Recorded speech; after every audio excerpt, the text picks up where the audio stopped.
ঈমান ভঙ্গের যতগুলো কারণ রয়েছে এর মধ্যে 10টা কারণ শীর্ষস্থানীয়। প্রথম কারণটা হচ্ছে আশিরকু মা আল্লাহি তাআলা ওয়াল কুফরু বিহি, আল্লাহর সাথে কাউকে শরীকদার সাব্যস্ত করা অথবা আল্লাহর দ্বীনের কোনো বিধানের সাথে কুফরি করা। কেউ যদি আল্লাহর সাথে কাউকে শরীকদার সাব্যস্ত করে অথবা আল্লাহর পাঠানো শরীয়তের কোনো কিছুকে অস্বীকার করে, সাথে সাথে তার সারা জিন্দেগীর সকল বন্দেগী বরবাদ, তার ঈমান নষ্ট হয়ে যাবে। গেল প্রথম কারণ। দ্বিতীয় কারণ, যে কেউ আল্লাহ এবং বান্দার মধ্যে কোনো ওসিলা নির্ণয় করবে, মনে করবে যে আল্লাহর কাছে আমি কিছু চাইলে আল্লাহ দেবেন না, অমুক পীর সাহেবের কাছে গেলে পীর সাহেবের মাধ্যমে আল্লাহর কাছে চাইতে হবে, পীর সাহেবের মাধ্যমে আল্লাহর কাছ থেকে জান্নাত মঞ্জুর করাইতে হবে, পীর সাহেবের মাধ্যমে আল্লাহর কাছ থেকে নাজাত পাইতে হবে, পীর সাহেবের মাধ্যমে হাসরের মাঠে সুপারিশ নিতে হবে। এইরকম বিশ্বাস আমাদের সমাজের কিছু মুসলমানের আছে না নাই? অনেক বয়স্ক মুরব্বী মুসলমান এরকম আমি পেয়েছি।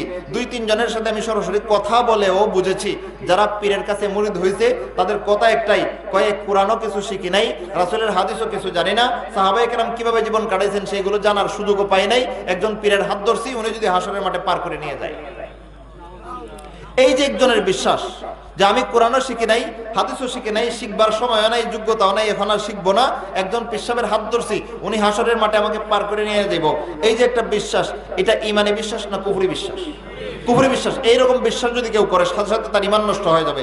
কারণ আল্লাহ রাব্বুল আলামিন পবিত্র কোরআনে সূরা মারইয়ামের এক আয়াতে বলেছেন, ওয়া কুল্লুহুম আতিহি ইয়াউমাল কিয়ামাতি ফারদান, প্রত্যেকটা বনি আদম কিয়ামতের দিন আল্লাহর কাছে আসবে একা একা। ভাই, আয়াতটাকে আমি এখানে বসে বসে বানাইছি না আল্লাহ নাজিল করছেন?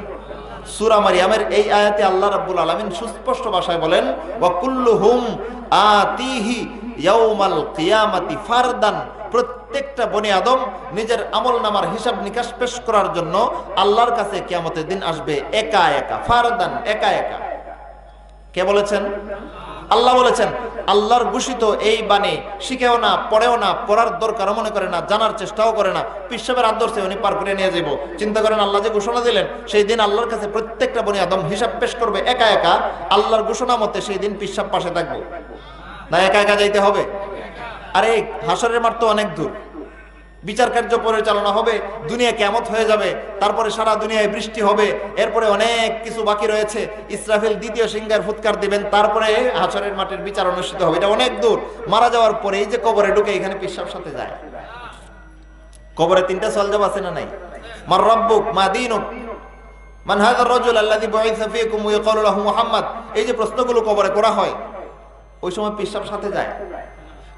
কিভাবে মানুষ এটা বিশ্বাস করতে পারে যে পীর সাহেব আমাকে পার করে নিয়ে যাবে? অমুক বাবা তমুক পীর সাহেব আমাকে পার করে নিয়ে যাবে। কিভাবে পার করবে তোমাকে? সে তোমার সাথে মারা যাবে? কিছুতেই তো না।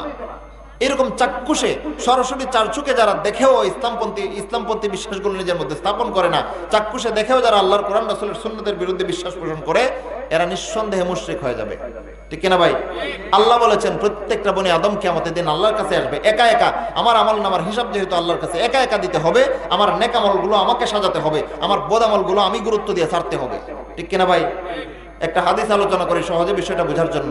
রাসূলুল্লাহ সাল্লাল্লাহু আলাইহি ওয়াসাল্লাম নিজের কলিজার টুকরো মেয়ে ফাতেমা রাদিয়াল্লাহু তাআলা আনহাকে নসিহত করেছিলেন, ফাতেমা, তুমি কোনো সময় বিভ্রান্ত হয়েও না, ভুল বুঝো না যে আমি বিশ্বনবীর মেয়ে, আমাকে আল্লাহ রাব্বুল আলামিন চেহারা দেখেই পার করে দিবেন। কোনো সময় এই ধারণাও তুমি করো না। জেনে রাখো, তুমি যা কিছু নেক আমল করবা, তোমার নেক আমলের পরিমাণ হিসেবে আল্লাহর কাছে তুমি পুরস্কার পাইবা। তুমি যা কিছু বদ আমল করবা, তোমার বদ আমলের পরিমাণ হিসেবে আল্লাহর কাছে তুমি শাস্তি পাইবা। আমি বিশ্বনবীর মেয়ে হওয়ার কারণে তোমাকে আল্লাহ এক বিন্দু ছাড় দিবেন না। কাকে বলতেছেন রাসূল? যাকে রাসূল অন্য হাদিসে বলেছেন সাইয়্যিদাতু নিসাই আহলিল জান্নাহ, জান্নাতের সকল মেয়েদের সর্দার যেই মেয়েকে রাসূল নিজের মুখে ঘোষণা করেছেন, সেই মেয়েকে রাসূল নসিহত করতেছেন, সাবধান কলিজার টুকরো মেয়ে ফাতেমা, শুনে রাখো, তোমার নেক আমলগুলোর পুরস্কার তুমি আল্লাহর কাছে পাইবা, তোমার বদ আমলগুলোর শাস্তি তুমি আল্লাহর কাছে পাইবা। আমি বিশ্বনবীর মেয়ে হওয়ার কারণে তুমি তোমার বদ আমলের শাস্তি মাপ পাইবা না। যেখানে রাসূল ফাতেমা রাদিয়াল্লাহু তাআলা আনহাকে জান্নাতের সকল মেয়েদের সর্দার ঘোষণা করেছেন, তারপরও তাকে বলতেছেন তুমি যদি বদামল করো এটা শাস্তি তোমার আল্লাহর কাছে পেতেই হবে।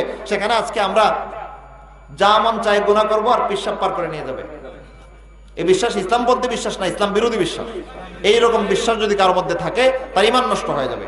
কারণ সে আল্লাহ এবং বান্দার মধ্যে অন্য কাউকে মধ্যস্থতাকারী সাব্যস্ত করেছে, অথচ এটা আল্লাহ পছন্দ করেন না। বরং আল্লাহ বলেছেন, ইদা সাআলাকা ইবাদি আন্নী ফাইন্নী করিব, আমার ব্যাপারে রাসূল আপনাকে আমার বান্দারা জিগায় যে আমি কোথায়, বলে দিন ফাইন্নী কারিব, আমি খুব কাছে। উজিবু দাওয়াতাদ দাঈ ইযা দাআনি, তারা যখন আমাকে ডাকে আমি সাড়া দেই। ফালইস্তাজিবু লি, তারা যেন আমাকেই ডাকে। ওয়াল ইউমিনু বি, আমার উপর যেন বিশ্বাস রাখে। লাআল্লাহুম ইয়ারশুদুন, যাতে করে তারা হেদায়েতের উপর চলতে পারে। ভাই হেদায়েতের উপর চলার বিশ্বাস কি এটা যে আমি আল্লাহকে ডেকে সাড়া পাইবো না, পিশাবের মাধ্যমে ডাকতে হবে? আল্লাহ কি শিখেছেন? ইদা সাআলাকা ইবাদি, আমার বান্দা যখন আপনাকে জিজ্ঞেস করে আন্নি, আমি কোথায়, ফাইন্নী কারিব, বলে দিন আমি খুব কাছে। উজিবু দাওয়াতাদ দাঈ ইযা দাআন, বান্দা যখন আমাকে ডাকে উজিবু, আমি সাড়া দেই। ফালইস্তাজিবু লি, তারা যেন আমাকেই ডাকে। আল্লাহ তো চাইলে বলতে পারতেন ফালইস্তাজিবু লি বিওসিলাতিল ফির, সাপ বুজুর্গ সাপ, বলতে পারতেন কিনা? আল্লাহ কেমনে বলছেন? ফালইস্তাজিবু লি, তারা যেন আমাকেই ডাকে। ওয়াল ইউমিনু বি, আমার উপর যেন বিশ্বাস রাখে। লাআল্লাহুম ইয়ারশুদুন, যাতে করে তারা হেদায়েতের উপর চলতে পারে। বুঝা গেল হেদায়েতের উপর চলতে চাইলে আল্লাহ এবং বান্দার মধ্যে কোনো মধ্যস্থতাকারী সাব্যস্ত করা যাবে না, বরং বান্দার সাথে আল্লাহর সম্পর্কটাকে সরাসরি করে দিতে হবে। ঠিক কিনা ভাই? এই বিশ্বাস হলো ইসলামপন্থী বিশ্বাস। কিন্তু কেউ যদি মনে করে আল্লাহকে ডেকে আমি সাড়া পাইবো না, আল্লাহ আমার কথা শুনবেন না, পিশাব আমার হাসরের মাঠে পার করিয়ে নিয়ে যাইবো, এইরকম বিশ্বাস যদি কারোর মধ্যে থাকে, এটা ঈমান ভঙ্গকারী বিশ্বাস, ঈমান ভঙ্গের 2 নাম্বার কারণ। ঠিক কিনা ভাই? গেল 2 নাম্বার। ওই যে মক্কার কাফের মুশরিকরা বলতো হা উলা ইশুফাআউনা, হা উলা ইশুফাআউনা ইনদাল্লাহ, মূর্তির পূজা করে। তাদেরকে যখন জিজ্ঞেস করা হলো তোমরা নিজের হাতে কাদা মাটি দিয়ে মূর্তি বানাও, আবার নিজেই সেজদা করো, নিজের হাতে আবার ভেঙে ফেলো, এটা কোন ধরনের বিবেকের কথা হলো? নিজের হাতে যেই জিনিসটাকে বানাও সেটা আবার তোমার রব হয় কিভাবে? ওইটাকে আবার সেজদা করো, আবার ভেঙে ফেলাও, ব্যাপার কি? এটা কি তোমার রব হওয়ার যোগ্যতা রাখে? এটা তো তার গায়ে একটা মাছি বসলে সেটা তারাইবার যোগ্যতাও রাখে না। ঠিক কিনা ভাই? এই কথা যখন মুশরিকদেরকে জিজ্ঞেস করা হতো, তারা বলতো হা উলা ইশুফাআউনা ইনদাল্লাহ, আমরা এগুলোকে রব মানে না, রব মানে তো আল্লাহরই, আর এগুলোর সামনে যে সেজদা দেই এগুলো হলো আল্লাহর সাথে আমাদেরকে মিলিয়ে দেওয়ার মধ্যস্থতাকারী। এইরকম আল্লাহ এবং বান্দার মধ্যে যদি কেউ কাউকে মধ্যস্থতাকারী সাব্যস্ত করে, ফাকাত কাফার, সে কুফরি করলো, তার ঈমান নষ্ট হয়ে যাবে। গেল ঈমান ভঙ্গের 2 নাম্বার কারণ। 3 নাম্বার কারণ, কেউ যদি কোন কাফের বা মুশরিককে কাফের মুশরিক মনে না করে তাহলে সেও কাফের। এটা সমস্ত ফাতাওয়ার কিতাবে রয়েছে। 4 মাযহাবের সকল উলামায়ে কেরাম মুত্তাফিক, একমত যে কেউ যদি কোনো কাফেরকে কাফের মনে না করে, কোন মুশরিককে মুশরিক মনে না করে, তাহলে সেও কাফের হয়ে যাবে। কেউ যদি মনে করে যে কাদিয়ানীরা ইমানদার মুসলমান, তাদের ঈমান নষ্ট হয় নাই, তারা কাফের নয়, কেউ যদি এটা মনে করে, তাদের ঈমান থাকবে? ঈমান থাকবে না। কারণ কাদিয়ানীদেরকে কাফের মনে না করার কথাটার দ্বারা প্রমাণ মিলে যে সেও বিশ্বনবী শেষ নবী মুহাম্মদ সাল্লাল্লাহু আলাইহি ওয়াসাল্লামকে শেষ নবী মানে না। যদি শেষ নবী মানতো এবং কাদিয়ানীকে নবী হিসেবে মানতো না, তাহলে যারা কাদিয়ানীকে নবী মানে, শেষ নবীকে শেষ নবী মানে না, তাদেরকে ঈমানদার মনে করার কথা ছিল না। তাদেরকে ঈমানদার মনে করার পিছনে কারণটাই হলো যে সে কাদিয়ানীদের মতোই শেষ নবীকে শেষ নবী মানে না। ঠিক কিনা ভাই? সুতরাং যারা মুশরিককে মুশরিক মনে না করবে, কাফেরকে কাফের মনে না করবে, মুরতাদকে মুরতাদ মনে না করবে, সেও কাফের। ঈমান ভঙ্গের 3 নাম্বার কারণ, কাফেরকে কাফের মনে না করা, মুশরিককে মুশরিক মনে না করা, মুরতাদকে মুরতাদ হিসেবে স্বীকৃতি না দেওয়া, এটা ঈমান ভঙ্গের 3 নাম্বার কারণ। 4 নাম্বার কারণ, কেউ যদি মনে করে আল্লাহর পাঠানো শরীয়তের ব্যবস্থাপনা, আল্লাহর পাঠানো দ্বীন ইসলামের চাইতে বর্তমানে গণতান্ত্রিক সংবিধানটাই শ্রেষ্ঠ, এমন বিশ্বাস করে নেওয়ালা লোক মনে হয় আমাদের সমাজে একজনও নাই। যারা আইন মন্ত্রী হয়, যারা আইন পরিচালনা করে, আইন যারা তৈরি করে এবং প্রয়োগ করে, তাদের কাছে যদি আল্লাহর পাঠানো এই কোরআনের আইনটাই চূড়ান্ত হতো, তাহলে আব্রাহাম লিঙ্কন জানোয়ার, আব্রাহাম লিঙ্কন দাজ্জালের মানব রচিত কুফরি সংবিধান দিয়ে আইন প্রয়োগ করতো? ভালো রকম বুঝে শুনে বললেন ভাই। আমি জানি না কথা কার উপর পড়ে কার উপর পড়ে না। হক কথা বলতে আমরা আল্লাহর কাছে দায়বদ্ধ, কিচ্ছু করার নাই। কোন হক কথা যদি গোপন করে বলি আল্লাহর কাছে পাকড়াও হব। সমাজের কেউ খেপতে পারে, এটা আমাদের যায় আসে না, কারণ মুমিনের ঈমান না, সমাজের মানুষের ভয়ে আল্লাহর দ্বীনের কথা গোপন করা, এটা হলো মুনাফিকের ঈমান। মুনাফিকদের বৈশিষ্ট্য সম্পর্কে আল্লাহ কোরআনে বলেছেন ইয়াখশাউনান নাস কাখাশিয়াতিল্লাহ আও আশাদ্দা খাশিয়া, এরা মানুষকে ভয় পায় আল্লাহকে ভয় পাওয়ার মতো, বরং আল্লাহর চেয়ে মানুষকে এরা বেশি ভয় পায়। কার ঈমান ভাই? এটা ঈমানদারের ঈমান, এটা মুনাফিকের ঈমান। ঈমানদারের ঈমান কেমন হবে? ফাল্লাহু আহাক্কু আন তাখশাউহু ইন কুনতুম মুমিনিন, আল্লাহই সর্বাধিক উপযুক্ত যে তোমরা একমাত্র আল্লাহকেই বেশি ভয় পাইবা। ভাই ভয় কাকে বেশি পেতে হবে? আল্লাহকে। আল্লাহর ভয়ের উপর অন্য কারো ভয়কে প্রাধান্য দেওয়া যাবে না। সুস্পষ্ট ভাষায় বলছি, হক কথা বলছি, কোরআনের পক্ষে বলছি। কার বিরুদ্ধে যায় জানি না, কোরআনের পক্ষে বলতে গিয়া কারো যদি বিরুদ্ধে যায় সেটা আমাদের ঈমানের দাবি। কোরআনের কথা বললে কেউ যদি খেপে যায়, এটা কোরআনের শত্রু, ঠিক না ভাই? বলতেছিলাম এই কোরআনে আল্লাহ রাব্বুল আলামিন যতগুলো বিধিবিধান দিয়েছেন, এই বিধিবিধানকে আল্লাহর পাঠানো এই শরীয়তের ব্যবস্থাপনাকে কেউ যদি শিরোধার্য মনে করে, তাহলে সে আল্লাহর কোরআনের সংবিধান ছাড়া অন্য কোনো মানব রচিত সংবিধান মানুষের মধ্যে প্রয়োগ করার সাহস রাখে? কিছুতেই না।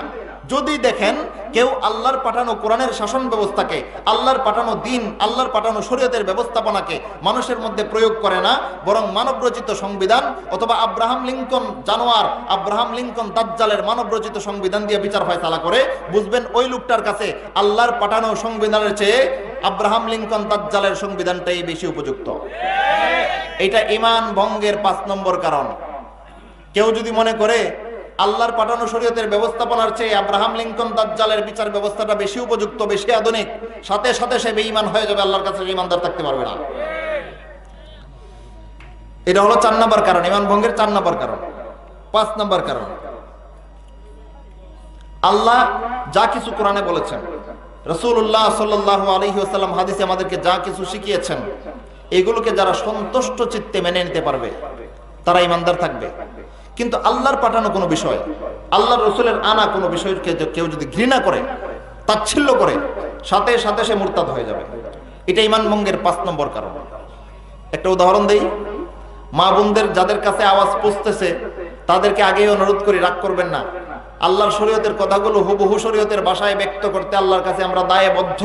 কে খুশি হবে কে বেজার হবে আমরা জানি না, আমরা বলতে আল্লাহর কাছে দায়বদ্ধ বলতেছি। শুনেন, অনেক মা বোনেরা এমন আছে, উদাহরণ দেওয়ার জন্য বলতেছি, অনেক মা বোনেরা এমন আছে যারা স্বামীকে দাড়ি রাখতে দেয় না। দাড়ি রাখবে, মোল্লা মোল্লা দেখায়, কারো কথা এটা। আবার কেউ কেউ বলে এই অল্প বয়সে দাড়ি রাখবা, মানুষ তো তোমার কাকা ডাকবে। অনেক মেয়েরা আছেন এরকম, দাড়ি পছন্দ করে না, দাড়িওয়ালা ছেলেদেরকে পাত্র হিসেবেই পছন্দ করতে চায় না। আছে না নাই এমন কিছু মেয়ে? এদের ঈমান নষ্ট।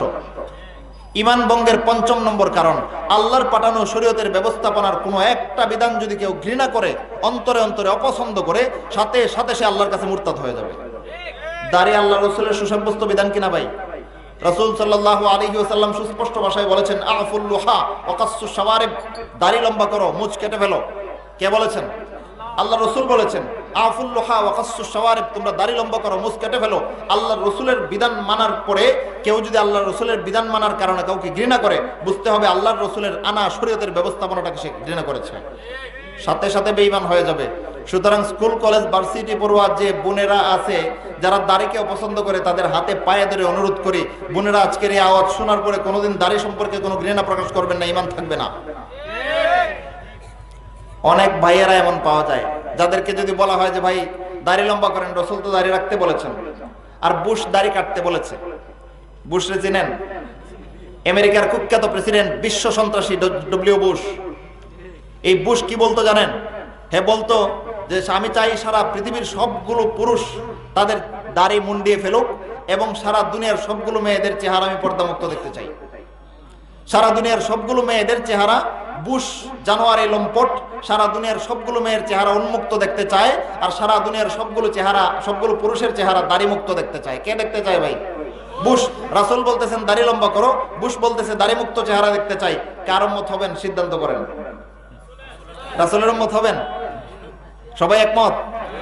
আল্লাহ কবুল করেন। যারা না বুঝে দাড়ি কাটতেন তারা সতর্ক হয়ে যান। আল্লাহ রাব্বুল আলামিন বুঝার তৌফিক দান করেন। ভাই সামাজিক কোনো কারণে ইসলামের কোনো বিধানকে পেছনে ফেলবেন না, প্রকারান্তরে এটা ঈমান বিনষ্ট করে ফেলে। সামাজিক কোনো কারণকে যদি ইসলামের উপর প্রাধান্য দেন, এক পর্যায়ে ওই বিষয়টা আপনার ঈমানকে খেয়ে ফেলবে। সব কিছুর উপরে, জীবনের সব কিছুর উপরে ইসলামকে শিরোধার্য রাখবেন, ঠিক কিনা ভাই? বলতেছিলাম, আল্লাহ রাসূলের আনা শরীয়তের কোন একটা বিধানকে কেউ যদি তাচ্ছিল্য করে, অবজ্ঞা করে, ঘৃণা করে, সাথে সাথে তার ঈমান চলে যায়। এটা হলো ঈমান ভঙ্গের কয় নম্বর কারণ? 5 নম্বর কারণ। ঈমান ভঙ্গের 6 নম্বর কারণ, কেউ যদি আল্লাহর শরীয়তের কোন বিষয়কে তাচ্ছিল্য করে। একটু আগে বলেছিলাম 5 নম্বরে কেউ যদি ঘৃণা করে, মনে মনে ইসলামের একটা বিধানকে সে পছন্দ করে না, তাইলে সে মুরতাদ হয়ে যাবে। আর এখন 6 নম্বরে আলোচনা হচ্ছে কেউ যদি সরাসরি তাচ্ছিল্য করে। যেমন বিশ্বনবী মুহাম্মদ রাসূলুল্লাহ সাল্লাল্লাহু আলাইহি ওয়াসাল্লামকে নিয়ে আমাদের সমাজে কিছু তথাকথিত কুশীল সমাজ, মানুষ সুশীল সমাজ বলে। আমি কুশীল সমাজের কতগুলো কুশিক্ষিতের কথা বলি, যারা স্কুল কলেজ ভার্সিটিতে পড়তে ডিগ্রি অর্জন করতে করতে এক পর্যায়ে শিক্ষিত জানোয়ার হয়। এমন কিছু শিক্ষিত জানোয়ার মাঝে মধ্যে ফলে কিনা আমাদের দেশে। ভার্সিটিতে পড়তে পড়তে এক পর্যায়ে এক শিক্ষিত জানোয়ার বনে, জানোয়ার বন্যা সেটা স্বয়ং রাসূলকে আসে দোষ ধরতে, আছে না নাই? রাসূলকে দোষারোপ করে, রাসূলের জীবনের বিভিন্ন অধ্যায় নিয়ে তুচ্ছ তাচ্ছিল্য করে, ইসলামের বিধিবিধান নিয়ে মশকরা করে। এইরকম যদি কোনো মানুষ মুসলমান নামে পরিচয় দেয় অথচ ইসলামের ন্যূনতম কোনো বিধানকে সে তাচ্ছিল্য করে, অবজ্ঞা করে, সাথে সাথে সে মুরতাদ হয়ে যাবে। এটা হচ্ছে ঈমান ভঙ্গের 7 নম্বর কারণ। 6 নম্বর কারণ, 7 নম্বর কারণ হচ্ছে আসসিহর, জাদু। যারা জাদু শিখবে এবং জাদু প্রয়োগ করবে তাদের ঈমান নষ্ট হয়ে যাবে। জাদু শিখা এবং জাদু প্রয়োগ করা এটা ঈমান নষ্টের কারণ। এমনকি কেউ যদি জাদু প্রয়োগ করে আর অন্যরা যদি তার জাদুতে বিশ্বাস করে তবুও তারা বেঈমান হয়ে যাবে। সুতরাং জাদু ঈমান ভঙ্গের কারণ কিনা ভাই? ঈমান ভঙ্গের কারণ। আমাদের সমাজে দেখবেন কিছু যাযাবর মহিলারা আছে, এখানে সেখানে ঘুরে বেড়ায় আর বিভিন্ন ধরনের ডায়লগ মারে, চোখে ধাঁধা লাগাইয়া আপনার আঙ্গুলের ওই চিপা থেকে অথবা নখের চিপা থেকে দেখবেন হাজার হাজার এই পোকা বের করছে, তুলা দিয়ে ডেকে রাখে, কুফরি কতগুলো মন্ত্র পড়ে ফু দেয়, কতক্ষণ পরে দেখবেন তুলাটা আনছে, আনার পরে দেখা যায় তুলার মধ্যে কতগুলো পোকা কিলবিল করতেছে। এরকম কিছু মহিলা আমাদের সমাজে আছে না নাই? বিভিন্নখানে যাযাবরের বেশে থাকে, তাবু খাটায়া খাটায়া। এরা নিজেরাও বেঈমান, এদের এই চিকিৎসার মধ্যে যারা এই বিশ্বাস করবে তারাও বেঈমান হয়ে যাবে। এটা জাদু, এটা কোনো চিকিৎসা নয় ভাই, সাবধান থাকেন। এরা ছদ্মবেশে মূর্খতার সাথে মানুষের ঈমান নষ্ট করতেছে, নিজেও জানে না কি করতেছে, যারা তাদের কাছ থেকে চিকিৎসা নিচ্ছে তারাও জানে না কি করতেছে। এরা মানুষের ঈমান হরণ করতেছে। এদের এই চিকিৎসা বিশ্বাস করলে ঈমান থাকবে না, কারণ এটা জাদু। আপনার পায়ের নখের চিপায় এতগুলো জীবাণু বাস করার কোনো সুযোগ নাই, যদি থাকতো তাহলে আঙ্গুল খেয়ে ফেলতো। এগুলো চোখে দাদা লাগাই দেখা আসলে কিছুই না। ডাক্তারের কাছে যান, কাটাছিড়া করে এতগুলো জীবাণু পাইবেন না। এই হলো অবস্থা। আসসিহর, জাদু করা বা জাদুবিদ্যা প্রয়োগ করা এবং জাদুবিদ্যায় বিশ্বাস করা, এটা ঈমান ভঙ্গের 7 নম্বর কারণ। 8 নম্বর কারণ, কেউ যদি মুসলমানদের বিরুদ্ধে কাফেরকে সহযোগিতা করে তাহলে সে কাফের হয়ে যায়। এটা সরাসরি আল্লাহর ফতোয়া। আল্লাহ বলেছেন, ওয়ামাই ইয়াতাওয়াল্লাহুম মিনকুম ফাইন্নাহু মিনহুম ইন্নাল্লাহা লা ইয়াহদিল কওমাজ জালিমিন। যারা তোমাদের পক্ষ থেকে পৃষ্ঠ প্রদর্শন করবে এবং তাদের সাথে অনুসরণ করবে, ফাইন্নাহু মিনহুম, তারা তাদের অন্তর্ভুক্ত। ফামাই ইয়াতাওয়াল্লাহুম মিনকুম, অতঃপর তোমাদের মধ্য থেকে যারা ফিরে যাবে, ফাইন্নাহু মিনহুম, তারা তাদের অন্তর্ভুক্ত। ইন্নাল্লাহা লা ইয়াহদিল কওমাজ জালিমিন, এই ধরনের জালেম সম্প্রদায়কে আল্লাহ হেদায়েত করেন না। আল্লাহর ফতোয়ায় জানতে পারলাম যারাই মুসলমানদের বিরুদ্ধে কাফেরদেরকে সহযোগিতা করবে, কোনো না কোনো ক্ষেত্রে মুসলমানদের থেকে পৃষ্ঠ প্রদর্শন করে কাফেরদেরকে সহযোগিতা করবে, তারা মুরতাদ। কেন ভাই? সে যে কেউ হোক না কেন।